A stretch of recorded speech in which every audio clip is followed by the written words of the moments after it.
Hakim-Hakim pasal 7. Gideon mengusir musuh. Adapun Yerubbaal, itulah Gideon, bangun pagi-pagi dengan segala rakyat yang bersama-sama dengan dia. Lalu mereka berkemah dekat mata air Harod. Perkemahan orang Midian itu ada di sebelah utaranya, dekat Bukit More, di lembah. Berfirmanlah Tuhan kepada Gideon, terlalu banyak rakyat yang bersama-sama dengan engkau itu daripada yang kuhendaki untuk menyerahkan orang Midian ke dalam tangan mereka. Jangan-jangan orang Israel memegahkan diri terhadap aku, sambil berkata, tanganku sendirilah yang menyelamatkan aku. Maka sekarang serukanlah kepada rakyat itu demikian, siapa yang takut dan gentar, biarlah ia pulang, dari pegunungan Gilead. Lalu pulanglah 22.000 orang dari rakyat itu, dan tinggallah 10.000 orang. Tetapi Tuhan berfirman kepada Gideon, masih terlalu banyak rakyat, serulah mereka turun minum air, maka aku akan menyaring mereka bagimu di sana. Siapa yang kufirmankan kepadamu, inilah orang yang akan pergi bersama-sama dengan engkau. Dialah yang akan pergi bersama-sama dengan engkau. Tetapi barang siapa yang kufirmankan kepadamu, inilah orang yang tidak akan pergi bersama-sama dengan engkau. Dialah yang tidak akan pergi. Lalu Gideon menyuruh rakyat itu turun minum air, dan berfirmanlah Tuhan kepadanya, barang siapa yang menghirup air dan dengan lidahnya seperti anjing menjilat, haruslah kau kumpulkan tersendiri. Demikian juga semua orang yang berlutut untuk minum. Jumlah orang yang menghirup dan membawa tangannya ke mulutnya ada 300 orang. Tetapi yang lain dari rakyat itu semuanya berlutut minum air. Lalu berfirmanlah Tuhan kepada Gideon, dengan 300 orang yang menghirup itu akan selamatkan kamu. Aku akan menyerahkan orang Midian ke dalam tanganmu, tetapi yang lain dari rakyat itu semuanya boleh pergi, masing-masing ke tempat kediamannya. Dari rakyat itu mereka mengambil bekal dan sangkakala. Demikianlah seluruh orang Israel disuruhnya pergi, masing-masing ke kemahnya. Tetapi 300 orang itu ditahannya. Adapun perkemahan orang Midian ada di bawahnya, di lembah. Pada malam itu berfirmanlah Tuhan kepadanya, bangunlah, turunlah, menyerbu perkemahan itu, sebab telah kuserahkan itu ke dalam tanganmu. Tetapi jika engkau takut untuk turun menyerbu, turunlah bersama dengan Pura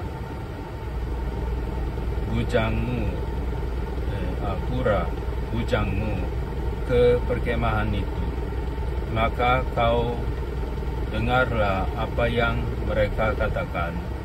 Kemudian engkau akan mendapat keberanian untuk turun menyerbu ke perkemahan itu. Lalu turunlah ia bersama dengan Pura bujangnya itu sampai kepada penjagaan terdepan laskar di perkemahan itu.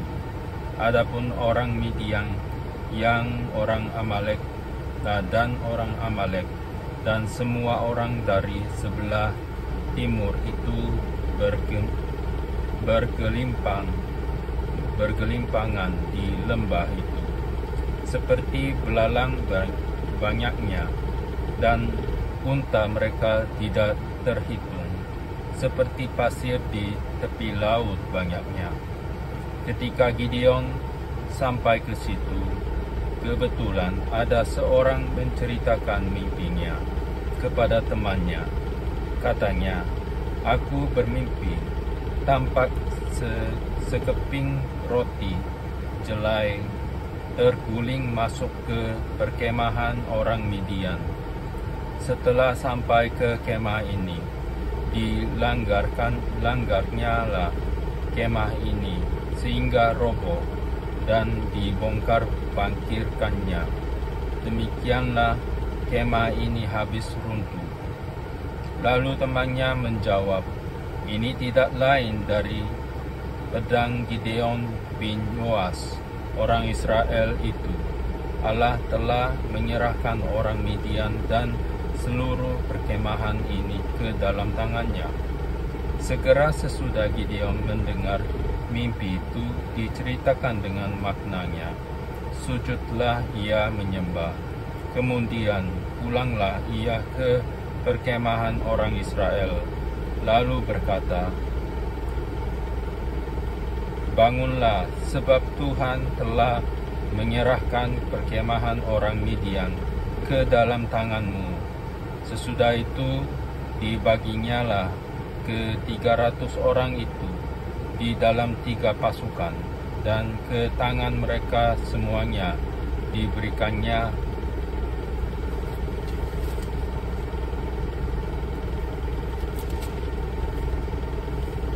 sangkakala dan buyung kosong dengan sulu di dalam buyung itu.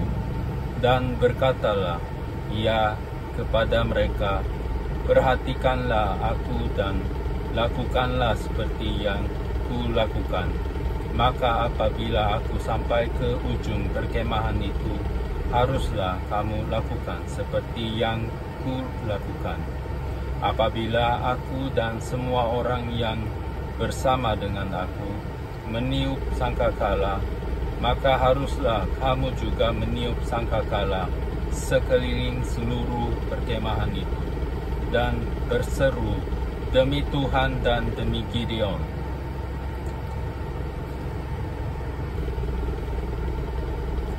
Pasal 7, 19. Lalu Gideon dan ke-100 orang yang bersama-sama dengan dia sampai ke ujung perkemahan itu pada waktu permulaan giliran jaga tengah malam, ketika penjaga-penjaga baru saja ditempatkan. Lalu mereka meniup sangkakala sambil memecahkan buyung yang di tangan mereka. Demikianlah ketiga pasukan itu bersama-sama meniup sangkakala dan memecahkan buyung dengan memegang obor di tangan kirinya dan sangkakala di tangan kanannya untuk ditiup, serta berseru, "Pedang demi Tuhan dan demi Gideon." Sementara itu tinggallah mereka berdiri masing-masing di tempatnya sekeliling perkemahan itu. Tetapi seluruh tentara musuh menjadi kacau balau, berteriak-teriak dan melarikan diri. Sedang ke-300 orang itu meniup sangkakala. Maka di perkemahan itu Tuhan membuat pedang yang seorang diarahkan kepada yang lain. Lalu larilah tentara itu sampai ke Betsita ke arah Zerera, sampai ke pinggir Abel Mehola dekat Tabat. Kemudian kerahkanlah orang-orang Israel dari suku Naftali dan dari suku Asher dan dari segenap suku Manasye.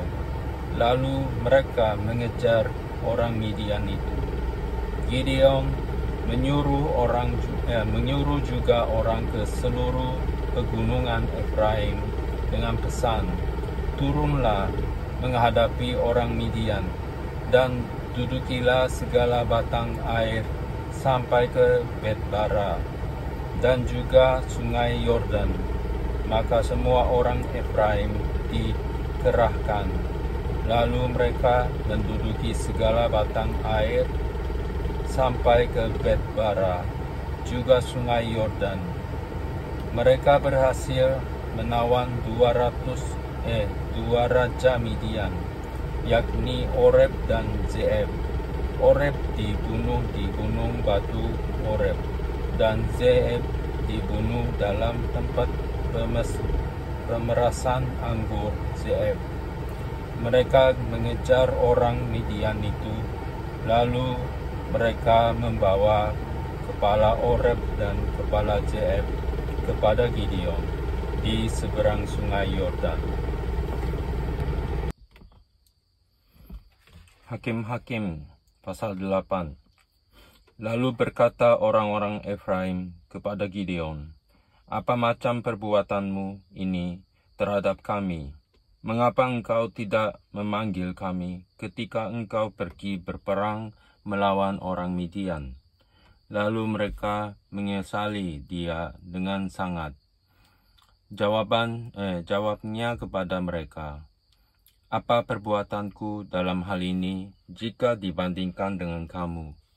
Bukankah pemetikan susulan oleh suku Efraim lebih baik hasilnya dari panen buah anggur kaum Abiezer?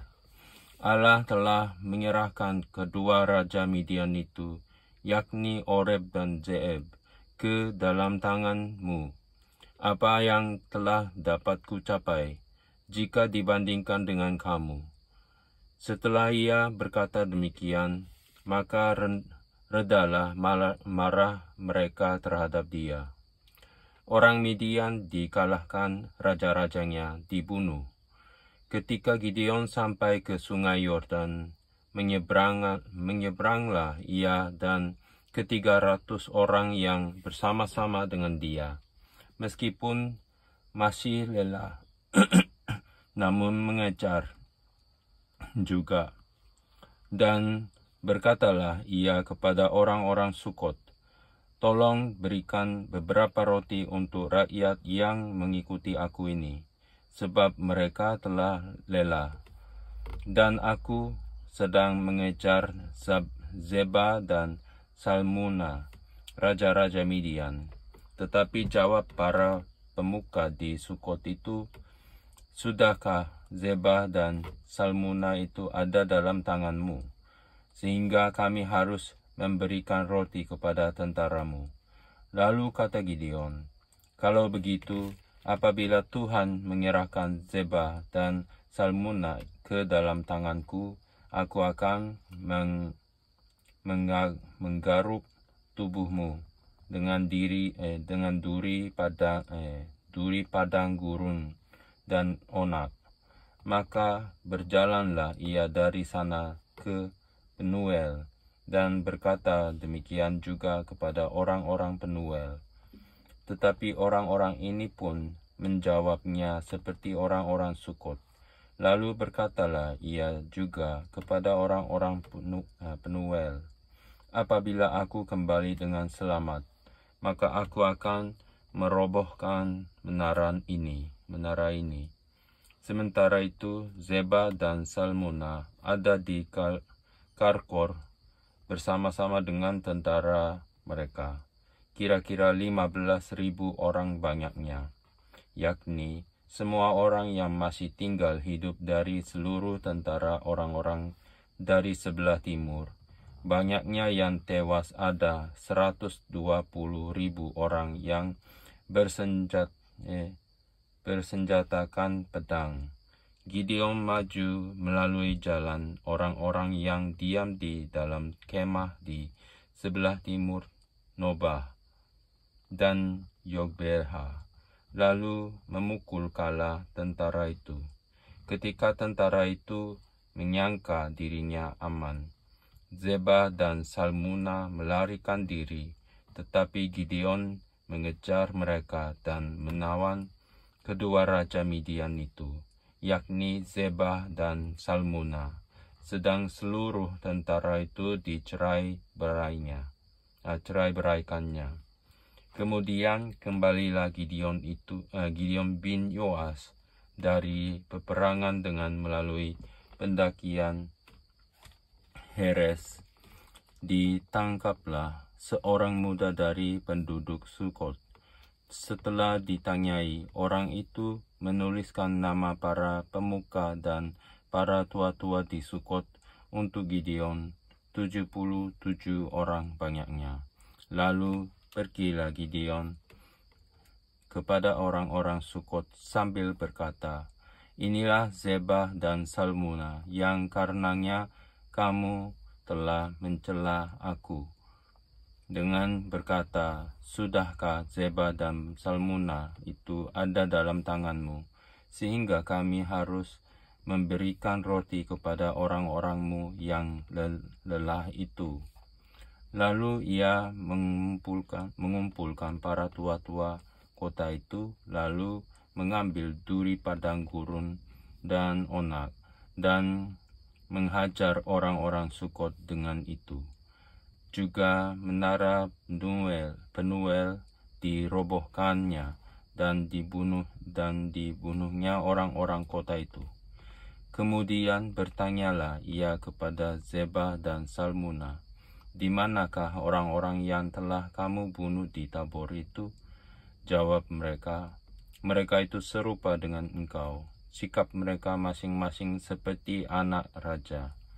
Lalu kata Gideon, "Saudara-saudaraku lah itu anak-anak ibuku, demi Tuhan yang hidup, seandainya kamu membiarkan mereka hidup, aku tidak akan membunuh kamu."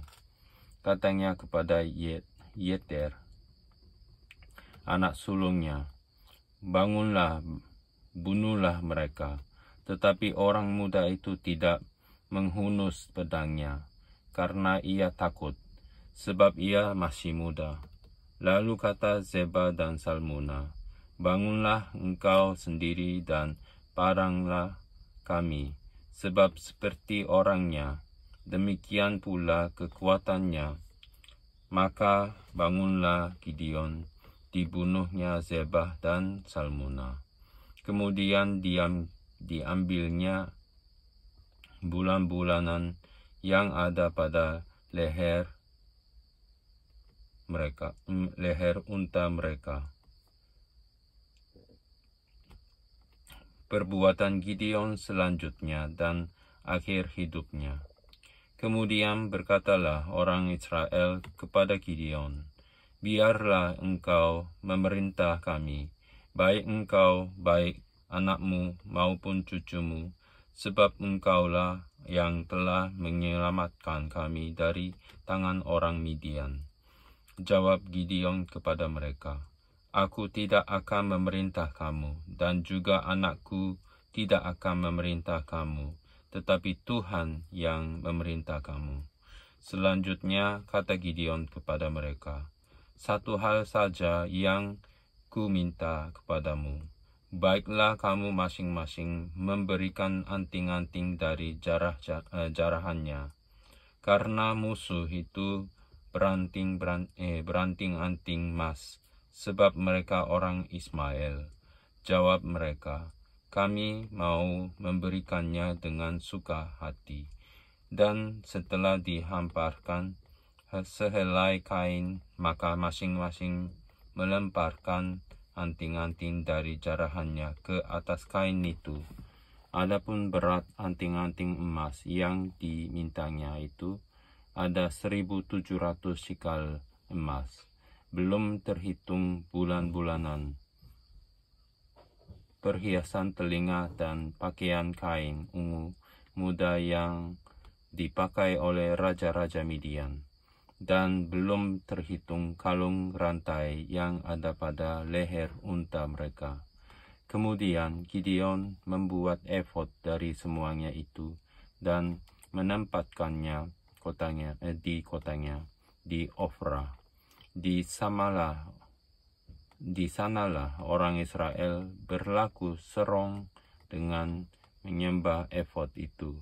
Inilah yang menjadi jerat bagi Gideon dan seisi rumahnya. Demikianlah orang Midian tunduk kepada orang Israel dan tidak dapat menegakkan kepalanya lagi. Maka amanlah negeri itu 40 tahun lamanya pada zaman Gideon. Lalu Yerubbaal bin Yoas pergilah dan diam di rumahnya sendiri. Gideon mempunyai 70 anak laki-laki, semuanya anak kandungnya, sebab ia beristri banyak. Juga gundiknya yang tinggal di Syekhem melahirkan seorang anak laki-laki baginya. Lalu ia memberikan nama Abimelek kepada anak itu. Gideon bin Yoas mati pada waktu rambutnya telah putih, lalu dikuburkan dalam kubur Yoas, ayahnya, di Ofra, kota orang Abiezer. Setelah Gideon mati, kembalilah orang Israel berjalan serong dengan mengikuti para Baal dan membuat Baal Berit menjadi Allah mereka. Orang Israel tidak ingat kepada Tuhan, Allah mereka, yang telah melepaskan mereka dari tangan semua musuhnya di sekelilingnya. Juga tidak menunjukkan terima kasihnya kepada keturunan Yerubbaal Gideon, seimbang dengan segala yang baik yang telah dilakukannya kepada orang Israel. Pasal 9. Abimelek menjadi raja di Syekhem. Adapun Abimelek bin Yerubbaal pergi ke Syekhem kepada saudara-saudara ibunya dan berkata kepada mereka dan kepada seluruh kaum dari pihak keluarga ibunya, "Tolong katakan kepada seluruh warga kota Syekhem, manakah yang lebih baik bagimu, 70 orang memerintah kamu, yaitu semua anak Yerubbaal, atau 1 orang? Dan ingat juga bahwa aku darah dagingmu." Lalu saudara-saudara ibunya mengatakan hal ihwalnya kepada seluruh warga kota Syekhem. Maka condonglah hati orang-orang itu untuk mengikuti Abimelek, sebab kata mereka, "Memang ia saudara kita." Sesudah itu mereka memberikan kepadanya 70 uang perak dari kuil Baal Berit. Lalu Abimelek memberi perak itu sebagai upah kepada petualang-petualang dan orang-orang nekat supaya mengikuti dia. Ia pergi ke rumah ayahnya di Ofra, lalu membunuh saudara-saudaranya, anak-anak Yerubbaal, 70 orang, di atas 1 batu. Tetapi Yotam, anak bungsu Yerubbaal, tinggal hidup, karena ia menyembunyikan diri. Kemudian berkumpullah seluruh warga kota Syekhem dan seluruh Bet Milo. Mereka pergi menobatkan Abimelek menjadi raja dekat pohon Tarbantin di Tugu Peringatan yang di Syekhem. Setelah hal itu dikabarkan kepada Yotam, pergilah ia ke gunung Gerizim dan berdiri di atasnya. Lalu berserulah ia dengan suara nyaring kepada mereka, "Dengarkanlah aku, kamu warga kota Syekhem, maka Allah akan mendengarkan kamu juga. Sekali peristiwa pohon-pohon pergi mengurapi yang akan menjadi raja atas mereka, Kata mereka kepada pohon zaitun, "Jadilah raja atas kami." Tetapi jawab pohon zaitun itu kepada mereka, "Masakan aku meninggalkan minyakku yang dipakai untuk menghormati Allah dan manusia, dan pergi melayang di atas pohon-pohon?" Lalu kata pohon-pohon itu kepada pohon ara, "Marilah, jadilah raja atas kami." Tetapi jawab pohon ara itu kepada mereka, "Masakan aku meninggalkan manisanku dan buah-buahku yang baik, dan pergi melayang di atas pohon-pohon?" Lalu kata pohon-pohon itu kepada pohon anggur, "Marilah, jadilah raja atas kami." Tetapi jawab pohon anggur itu kepada mereka, "Masakan aku meninggalkan air buah anggurku yang menyukakan hati Allah dan manusia, dan pergi melayang di atas pohon-pohon?" Lalu kata segala pohon itu kepada semak duri, "Marilah, jadilah raja atas kami." Jawab semak duri itu kepada pohon-pohon itu, "Jika kamu sungguh-sungguh mau mengurapi aku menjadi raja atas kamu, datanglah berlindung di bawah naunganku. Tetapi jika tidak, biarlah api keluar dari semak duri dan memakan habis pohon-pohon aras yang di gunung Libanon. Maka sekarang, jika kamu berlaku setia dan tulus ikhlas dengan membuat Abimelekh menjadi raja, dan jika kamu berbuat yang baik kepada Yerubbaal dan kepada keturunannya, dan jika kamu membalaskan kepada seimbang dengan jasanya, bukankah ayahku telah berperang membela kamu dan menyambung nyawanya, dan telah melepaskan kamu dari tangan orang Midian? Padahal kamu sekarang memberontak terhadap keturunan ayahku dan membunuh anak-anaknya 70 orang banyaknya di atas satu batu, serta membuat Abimelekh, anak seorang budaknya perempuan, menjadi raja atas warga kota Syichem, karena ia saudaramu.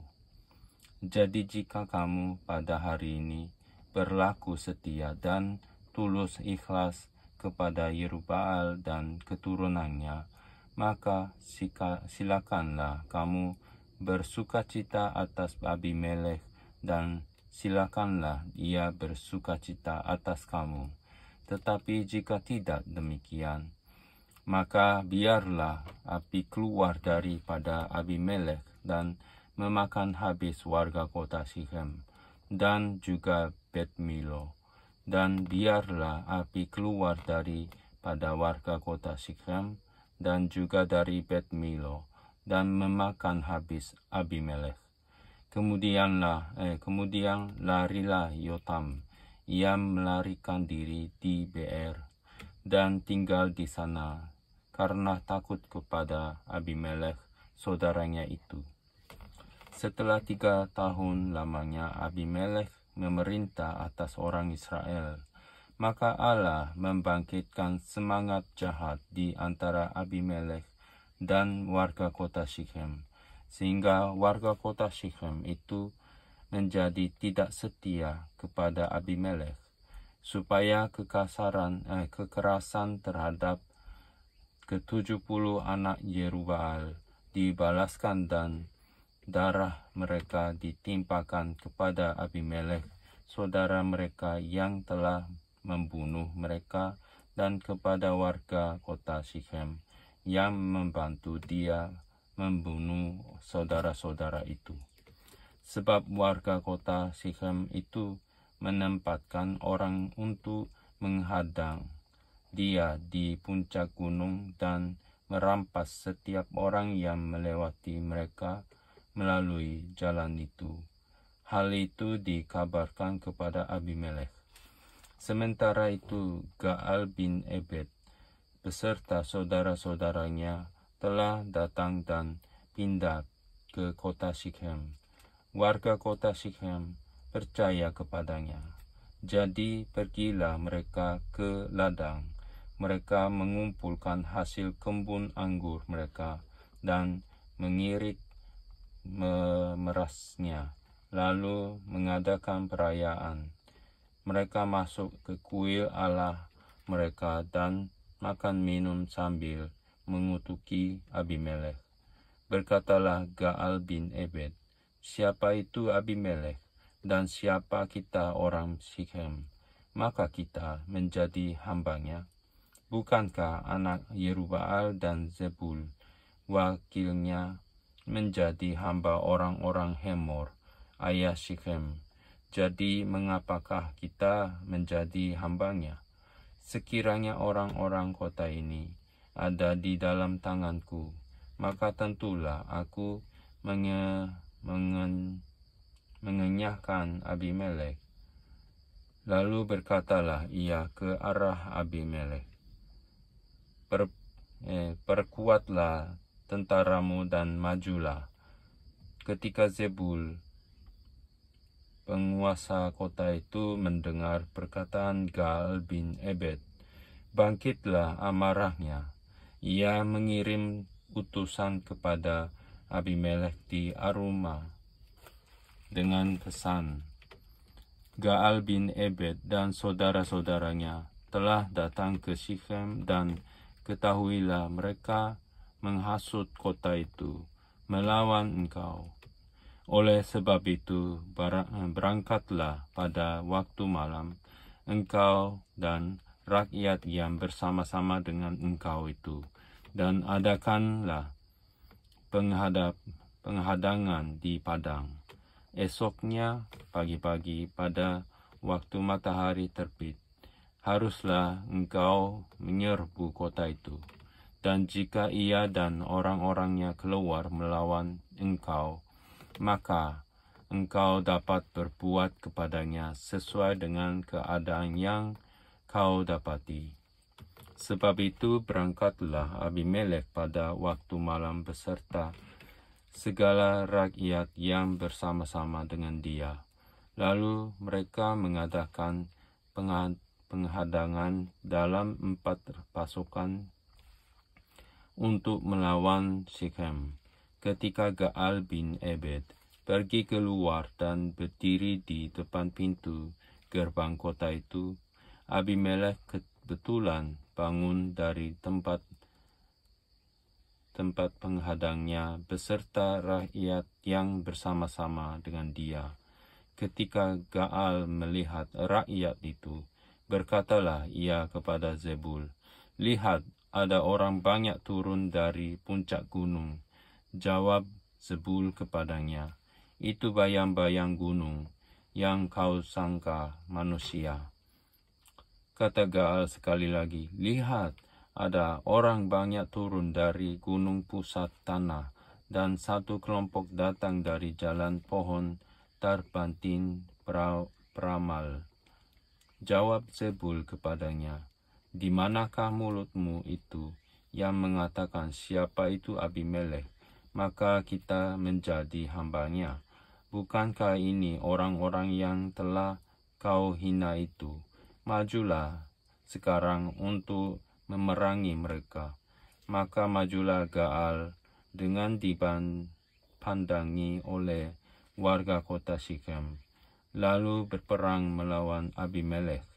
Tetapi Abimelekh mengejar dia, dan ia melarikan diri dari depannya, dan banyaklah orang tewas sampai di depan pintu gerbang. Adapun Abimelekh tinggal di Aruma. Tetapi Zebul mengusir Gaal dan saudara-saudaranya, sehingga mereka ini tidak dapat tinggal di Sikhem. Keesokan harinya, orang-orang kota itu pergi ke ladang. Setelah hal ini dikabarkan kepada Abimelekh, dibawanyalah rakyatnya dibaginya dalam 3 pasukan, lalu mereka mengadakan penghadangan di padang. Ketika dilihatnya bahwa orang-orang kota itu keluar dari dalam kota, bangunlah ia menyerang mereka serta menewaskan mereka. Abimelek dan pasukan yang bersama-sama dengan dia menyerbu dan menduduki pintu gerbang kota. Sedang kedua pasukan lain itu menyerbu dan menewaskan semua orang yang ada di padang. Sehari-harian itu Abimelek berperang melawan kota itu. Ia merebut kota itu dan membunuh orang-orang yang di dalamnya. Kemudian dirobohkannya kota itu dan ditaburinya dengan garam. Mendengar itu, masuklah seluruh warga kota Menara Sikhem ke dalam liang di bawah kuil El-Berit.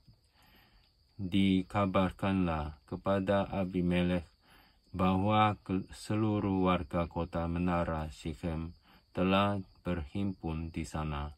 Lalu Abimelek dan seluruh rakyat yang bersama-sama dengan dia naik ke Gunung Zalmon. Abimelek mengambil kapak lalu memotong dahan-dahan kayu, mengangkatnya dan meletakkannya ke atas bahunya sambil berkata kepada rakyatnya yang bersama-sama dengan dia, "Turutilah dengan segala perbuatanku yang kamu lihat ini." Kemudian rakyat itu juga masing-masing memotong dahan-dahan lalu mengikuti Abimelek, meletakkan dahan-dahan itu di atas liang dan membakar liang itu di atas kepala orang-orang itu. Demikianlah semua penduduk kota Menara Sikhem juga mati, kira-kira 1.000 orang laki-laki dan perempuan. Abimelek mati ditimpa batu. Selanjutnya Abimelek pergi ke Tebes dan mengepung Tebes, lalu merebutnya. Tetapi ada sebuah menara yang kuat di tengah-tengah kota, dan semua laki-laki dan perempuan seluruh warga kota itu melarikan diri ke situ. Mereka menutup pintu di belakangnya dan naik ke atas sotoh menara itu. Lalu sampailah Abimelek ke menara itu, menyerangnya, dan dapat merobos sampai ke pintu menara itu untuk membakarnya. Tetapi seorang perempuan menimpakan sebuah batu kilangan kepada kepala Abimelek dan memecahkan batu kepalanya. Dengan segera dipanggilnya bujang pembawa senjatanya dan berkata kepadanya, "Hunuslah pedangmu dan bunuhlah aku, supaya jangan orang berkata tentang aku, 'Seorang perempuan membunuh dia.'" Lalu bujangnya itu menikam dia sehingga mati. Setelah dilihat oleh orang Israel bahwa Abimelek telah mati, pergilah mereka masing-masing ke tempat kediamannya. Demikianlah Allah membalaskan kejahatan yang dilakukan oleh Abimelek kepada ayahnya, yaitu pembunuhan atas ke-70 saudaranya. Juga segala kejahatan orang Sikhem ditimpakan kembali oleh Allah kepada kepala mereka sendiri. Demikianlah kutuk Yotam bin Yerubbaal mengenai mereka.